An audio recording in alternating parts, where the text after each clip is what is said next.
अहम और नमस्कार। अमित शाह जी ने एक बहुत ही अहम और खतरनाक बयान दिया है। आपको मालूम है कि कांग्रेस वर्किंग कमेटी की जब बैठक हुई कल, तो उसमें यह तय किया गया कि जो वंदे मातरम है वो उसके जो 4 स्टैंजास हैं वो पूरे नहीं गाए जाएंगे, क्योंकि 1937 के बाद 1950 में कंस्टिट्यूएंट असेंबली में ये फैसला हुआ कि केवल पहले 2 स्टैंजा वंदे मातरम के गाए जाएंगे, क्योंकि बाकी 2 स्टैंजे में कुछ धार्मिक बातें हैं जिसका विरोध हुआ। और इस संदर्भ में केवल कांग्रेस पार्टी ही नहीं, कंस्टिट्यूएंट असेंबली में यह फैसला लिया गया कि पहले 2 स्टैंजा ही गाए जाएंगे। ये कंस्टिट्यूएंट असेंबली, उसमें श्यामा प्रसाद मुखर्जी भी थे उस कंस्टिट्यूएंट असेंबली में। तो अमित शाह जी ने बयान दिया है कि ये फैसला जो कांग्रेस का है वर्किंग कमेटी का, वो एंटी नेशनल है, मतलब कि देश विरोधी। और मुझे समझ नहीं आई कि किस मानसिकता से उन्होंने ऐसा बयान दिया, क्योंकि इसका मतलब कि सारे कंस्टिट्यूएंट असेंबली के लोग देश विरोधी थे। महात्मा गांधी ने इस फैसले का समर्थन किया तो वो देश विरोधी थे। साथ साथ में रविंद्रनाथ टैगोर जी ने इसका समर्थन दिया तो वो भी देश विरोधी थे। और साथ साथ में फिर प्रेसिडेंट ऑफ इंडिया ने भी ये बात मानी उस समय के, तो वो भी देश विरोधी थे। तो अमित शाह जी देशभक्त हैं और हम सब देश विरोधी हैं। यही हुआ ना। मैं अमित शाह जी के कुछ सवाल पूछना चाहता हूं। जवाब तो नहीं देंगे, मुझे मालूम है, क्योंकि जवाब है नहीं। कि जब आरएसएस की शाखाएं में गाना गाया जाता है, वो कौन सा गाना है, हमें बताएं। ये तो नहीं गाते वो, तो क्यों नहीं गाते? आपको मालूम है कि वंदे मातरम का इतिहास क्या है? इतिहास ये है कि जब हम कॉलोनियल ईरा में अंग्रेजों का विरोध कर रहे थे, तो इस विरोध का ये गाना एक चिन्ह बन गया, सिंबल बन गया। ये उसके साथ नहीं जुड़े, क्योंकि इन्होंने हमेशा अंग्रेजों का साथ दिया। तो जो अंग्रेजों का साथ दे वो देशभक्त, जो अंग्रेजों के विरोध खड़े हुए वो देशद्रोही, वो एंटी नेशनल। मैं आपको बताता हूं ये शाखा में गाते क्या हैं, क्योंकि ये बड़ा जरूरी है आपको बताना। ये कहते हैं, वहां गाते ये हैं,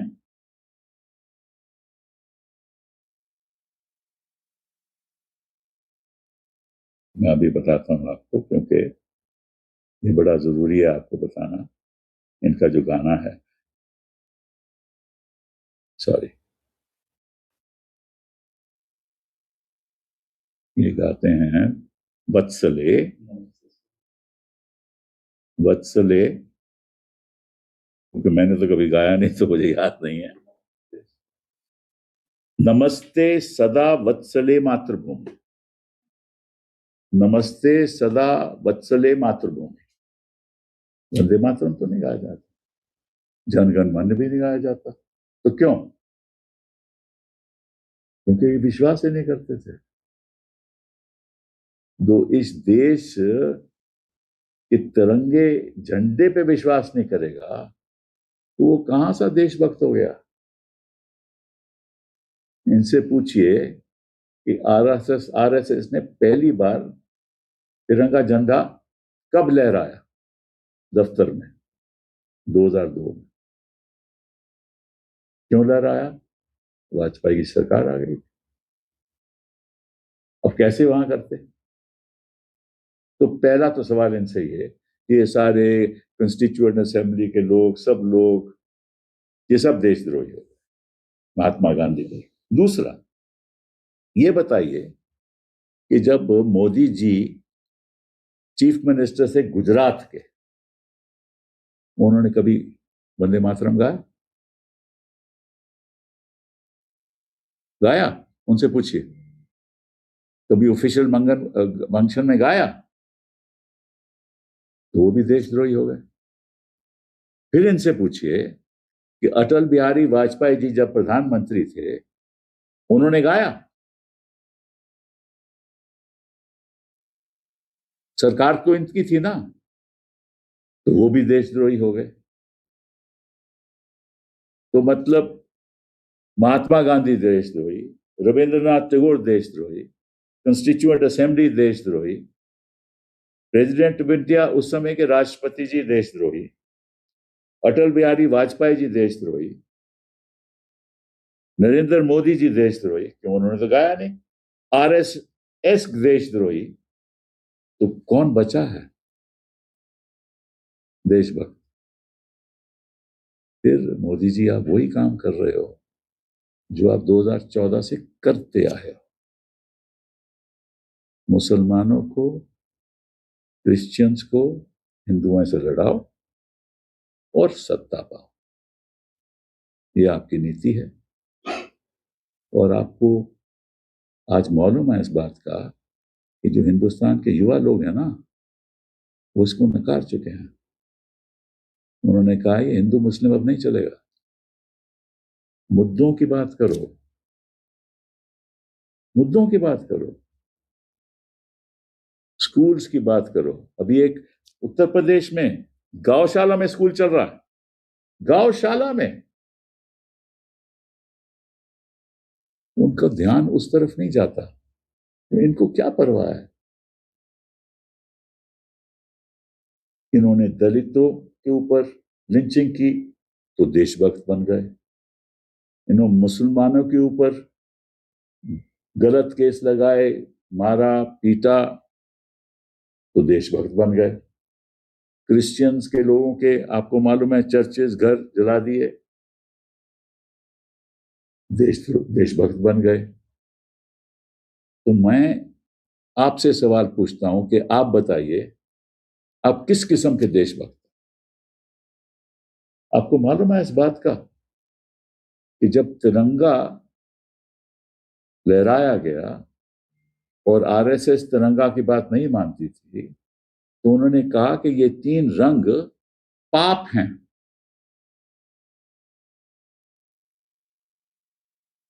ये हिंदुस्तान के भविष्य के लिए खतरनाक है। हम इसको नहीं मानते, हम तो केवल भगवा को मानते हैं। ये इनके ऑर्गेनाइजेशन के आर्टिकल्स हैं।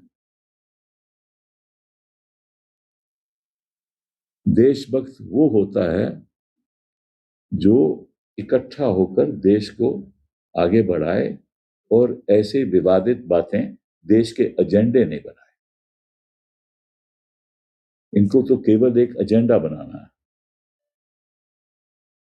मुझे ये बताओ कि प्रधानमंत्री जी और गृह मंत्री जी मतलब कि नंबर 1 और 2 है ना इस देश में, तो इनसे पूछें एक और सवाल देशभक्ति का कि पार्लियामेंट बनाया क्यों? क्यों बनाया? कि वहां चर्चा होगी, प्रधानमंत्री जी वहां आएंगे क्योंकि देशभक्त हैं, गृह मंत्री जी आएंगे क्योंकि देशभक्त हैं। तो जो पार्लियामेंट नहीं आता पूरे सेशन में, चाहे वो प्रधानमंत्री जी हो, गृह मंत्री जी हो, तो देशभक्त हो गए। आपको मालूम है, एक और इतिहास की बात बताऊं, कहा तो इतिहास का लेसन तो मैं दे नहीं सकता क्योंकि इनको जानकारी नहीं है। ये तो इतिहास बदलना चाहते हैं ना, ये पढ़ी कभी तो सिलेबस की किताबें बदल देते हैं, पढ़ाने की किताब, अब ये इतिहास बदल रहे हैं, अब ये नीतियां भी बदल रहे हैं। तो ये बताओ मुझे कि क्या क्या 4 स्टैंजा गाने में या 2 स्टैंजा गाने में लोगों का पेट भर जाएगा? उनको नौकरी मिल जाएगी? स्कूल में शिक्षा उच्च स्तर की हो जाएगी? होगी? दलितों का की प्रोग्रेस होगा, उन्नति होगी। इससे ये एक प्राथमिक मामला है अमित जी के लिए, जो देशभक्ति से जुड़ा हुआ है, देशभक्ति से। जैसे ये भक्ति करते हैं गाय की। सावरकर ने मालूम क्या बोला था गाय के बारे में? ये एक यूजफुल एनिमल है, मतलब कि इसका इस्तेमाल किया जा सकता है, देशभक्ति नहीं होनी चाहिए, डेटी नहीं बननी चाहिए। ये सावरकर की बात है, ये इनका खास है सावरकर जी। तो जहां जहां इनको लगते है कि अवसरवादी लोग हैं, जहां जहां इनको लगे कि हमें राजनीतिक फायदा होगा, तो वहां देशभक्ति करने लगते हैं। और सबसे खतरनाक बात है कि यहाँ के उद्योगपति भी वैसे ही देशभक्त बन जाते हैं, और यहाँ की जो मेन स्ट्रीम मीडिया है वो भी वैसे ही देशभक्त बन जाती है। क्योंकि हम तो देशभक्त है नहीं, हम तो देश विरोधी हैं। मतलब सच्चाई हम देश को बताएं तो हम विरोधी हो गए, इनकी सच्चाई बताएं तो हम विरोधी हो गए, ये झूठ बोले तो देशभक्त हो गए। ये वास्तविकता है इस देश की। तो मैं इनसे आग्रह करूंगा कि आप जेनजी के बारे में सोचिए, क्योंकि आपकी कुर्सी खतरे में है। कहीं ऐसा ऐसा देशभक्ति विभाग करते करते ऐसा ना हो कि सारा हिंदुस्तान देशभक्त हो जाए और आपको कहीं देश विरोधी कहने लगे। ये मुझे अच्छा नहीं लगेगा अगर ऐसा होगा। आप एक ऐसी कुर्सी पे बैठे हैं कि आपकी जिम्मेदारी है। मैं आपको एक और इतिहास की बात बता दूं गृह मंत्री जी, शायद आपको याद नहीं, आपके आरएसएस के लोगों ने बोला था कि इस देश में कभी सामान्य हक मुसलमानों को और हिंदुओं को और क्रिश्चियन को नहीं मिल सकता, मिल ही नहीं सकता।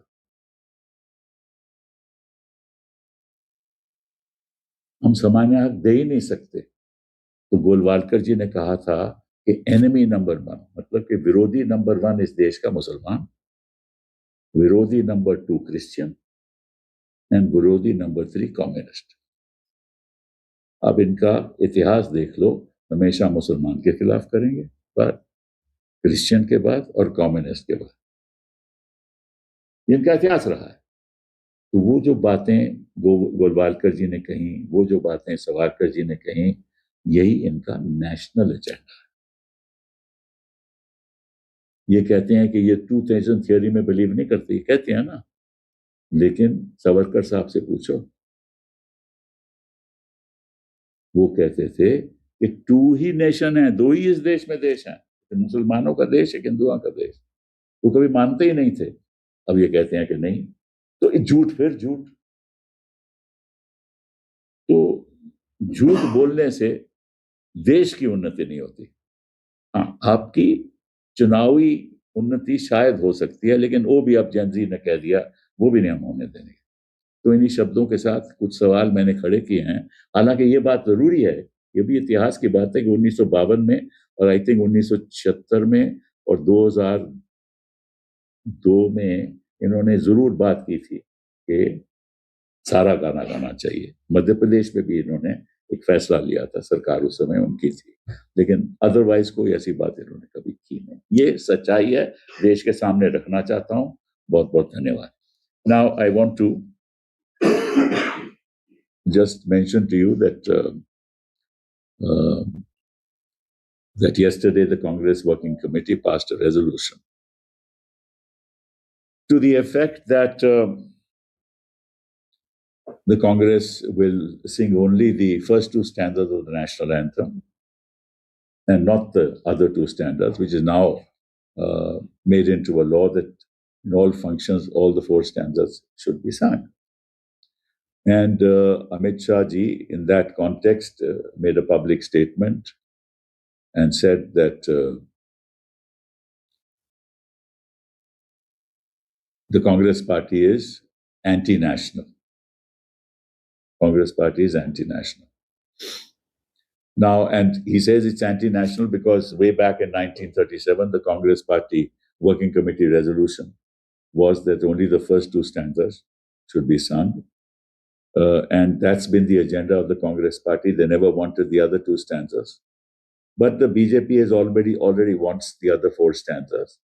And therefore, we are nationalistic and Congress party is anti-national. That's Amit Shahji's position. Now, just historically, I want to state a few facts that probably Amit Shahji is not aware of, but I will remind him that it is not just the 1937 resolution of the Congress party, but it is the resolution of the Constituent Assembly, decision of the Constituent Assembly,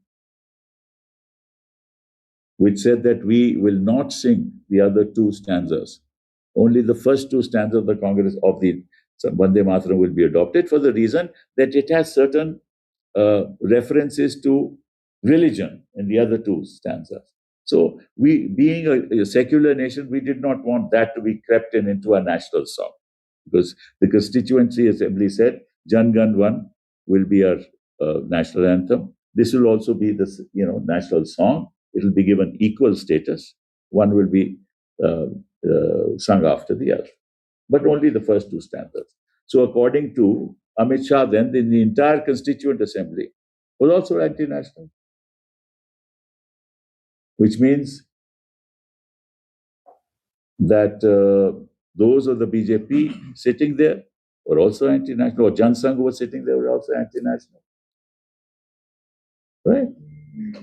Then in 1950, we adopted it. So that was also, when we became a republic, that was an anti-national decision. Mahatma Gandhi ji endorsed it, so Mahatma Gandhi was anti-national, according to Amit Shah. The President of India endorsed it, so he was then president, he was anti-national. Rabindranath Tagore endorsed it, then he was anti-national. And therefore, all those who do not sing the four stanzas are anti-national. So, Amit Shah ji, can you please tell me that has the RSS ever sung that song? Vande Mataram in all its shakas? It hasn't. So you are also anti-national? Because you didn't sing it. So RSS is anti-national. And when Modi ji became the chief minister of Gujarat, was it the official song of the then government and sang all the four stanzas in all its official meetings? No. So he is also anti-national. And Vajpayee ji, when he became Prime Minister of India, he never also directed that all the four stanzas should be sung. So he is also anti-national. It is true that you have always been saying since 1952, 1976, 2002 that this should be, all the four stanzas should be sung. But you have not done it. So your logic, if applied to you, makes you people anti-national. Surely. That's not acceptable to me. It may be acceptable to you. It's not acceptable to me. I mean, whatever it is, you may do it for your political reasons, which is exactly what you're doing. You don't do it for your political reasons so that you can win an election, because your history has been that. Right from the 90s, before that, when you only had 2 seats in parliament, what was your agenda? Somehow to be back at the national mainstream. So the whole Ram Mandir movement was that. And thereafter, when you came to power in 2014, because in Vajpayee's time, there was no such thing.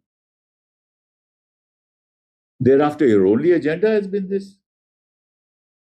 Attack the Muslims, attack Christians, lynch Dalits. That's been your agenda.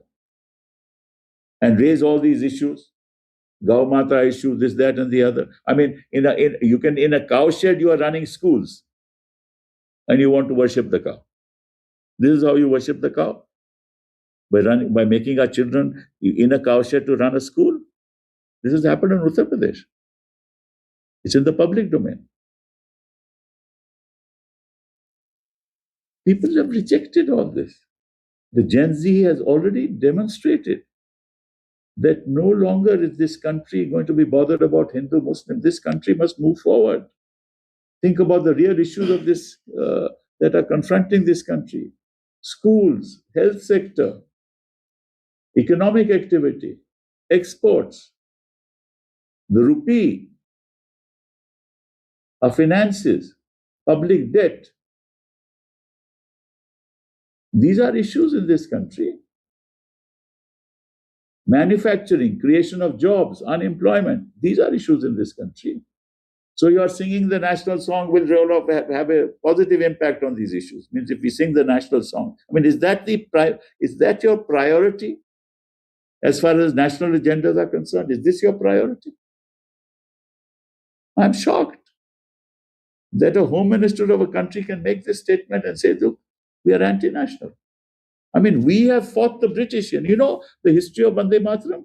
Vande Mataram was sung because it symbolized anti-imperial struggle. And you collaborated with the imperials. You collaborated with the British. You never took part in the Quit India movement. Never.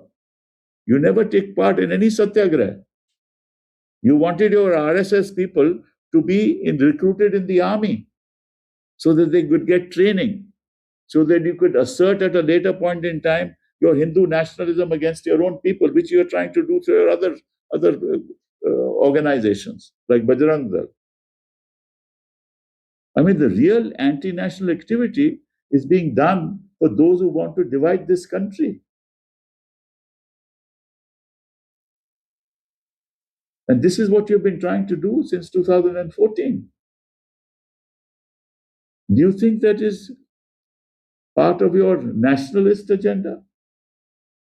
I mean, people outside the world are now saying impose sanctions on India because of what is happening. So please understand, these are not priority issues for the people of India. People of India want progress, want basic issues to be resolved.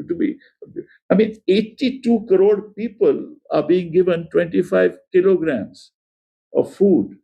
That means they are in a state in which they will not be able to survive without 25 kilograms. You are not talking about that as to how to empower them, how to educate them, how to bring them into the mainstream of national life. You're not doing any of that. And you're talking about this as if this is the only agenda in this country. I mean, I am shocked. What is Parliament meant for? Parliament is meant for discussion, debate, and facing Parliament to answer questions. Is it a national is it nationalistic for a Prime Minister of India not to go to Parliament in an entire session? For the Home Minister not to go to Parliament in an entire session, not to go to the Lok Sabha? Is that symbolic of your great love for this country and for its institutions? I dare say no. People are seeing this government in a different light now. Because your agendas have been exposed. Your only agenda is divide this country and win elections.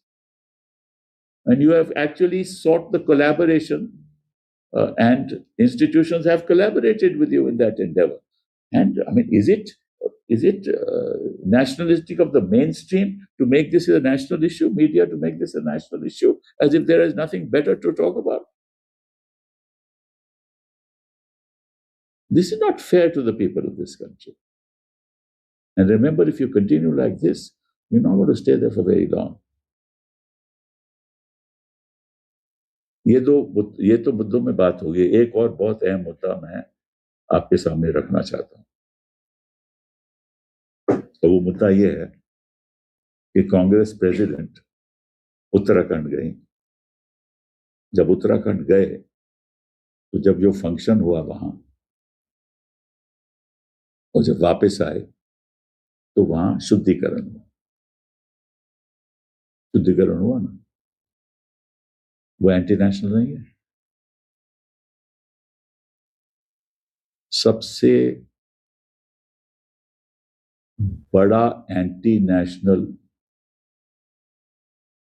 अगर कोई बात हो सकती है कि वो है, मतलब कि 1950 के बाद 2026 हो गया और इस कांग्रेस पार्टी का अध्यक्ष वहां जाके स्पीच देते हैं उत्तराखंड में और उसके बाद शुद्धिकरण होता है। आपको मालूम है कि आर्टिकल 17 जो हमारे संविधान की है, this is prohibited any attempt at stigmatising is prohibited under the constitution।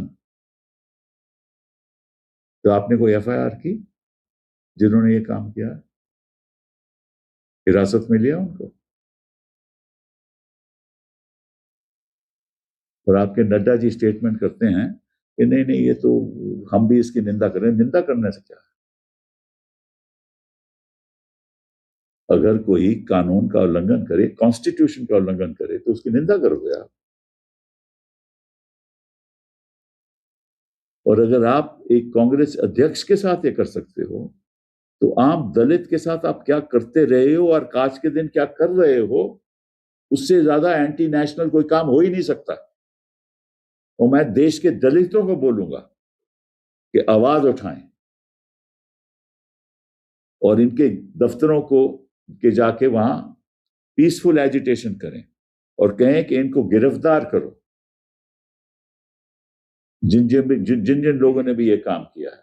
निंदा करने से कुछ नहीं होगा। मैं कांग्रेस पार्टी को बोलूंगा, मैं सेक्युलर पार्टीज को बोलूंगा, इकट्ठा होकर आप सोच सकते हो कि ऐसा इस देश में हो सकता है। इनको माफी मांगनी चाहिए और पार्लियामेंट में आके माफी मांगनी चाहिए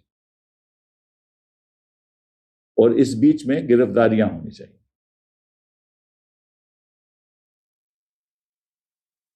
मैं आपको आर्टिकल 17 की 1 मिनट मुझे वो कॉन्स्टिट्यूशन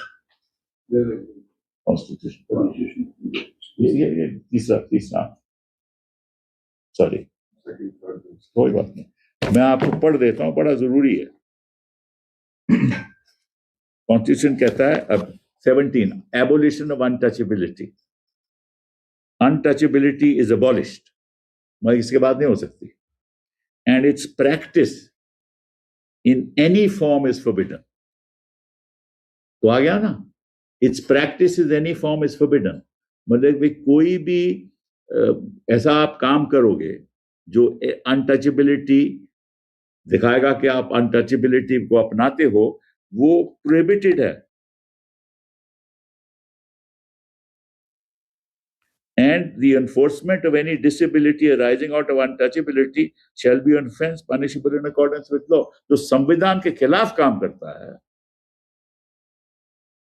जो आप कर नहीं सकते, और एक कांग्रेस अध्यक्ष के खिलाफ काम करता है, और ये लोग निंदा करते हैं क्योंकि मालूम है कि इस संविधान के खिलाफ है और कोई कदम नहीं उठाते, ऐसे एंटी नेशनल लोग और हो ही नहीं सकते।